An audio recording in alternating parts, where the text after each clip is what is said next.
نو د ویډیو مقصد دا دی چې دا تاسو دپاره جوړو چې موږ خو نابلده ګڼکپان ووالو ستاسو پوهې دپاره چې آینده تاسو غلط نه شئ.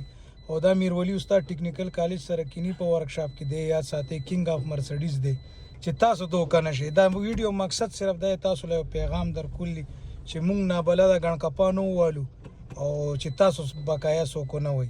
میرولی استاد یاد ساتئ چې په نابلدو ګرځئ راګرځئ نو پیله دله راځئ چې دنه پاتې شي بیا نابلدو باندې ځان وهئ. ګډ بای.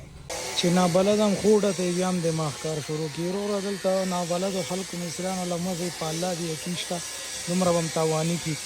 اول به درته کمپیوټر کې دا مسله مرسډیز هم ولا راوستي کمپیوټر کې دا مسله ده. بیا چې کوم دی فلو کو وایي د دې کمپیوټر اوس دا دی چې کوم دی خو اوزه نو اخره پورې چې کوم دی میرولی استاد لرالو دلته ماسکوډه ټولو اوس چې مرسډیز والا لرالو بس اوریجنل جین نشته دی میرولی باندې بس دراله کمپیوټر بدل کو وایي دی له په سر موړ کړی نو نابلدو له به نه ضرور نه په 75,000 روپیا مله نوی کمپیوټر واخیست او د 10,000 روپو کار ورسې په سر ماړک نابلده مستریانو نه الله ساته. وایي نیم حکیم خطره جان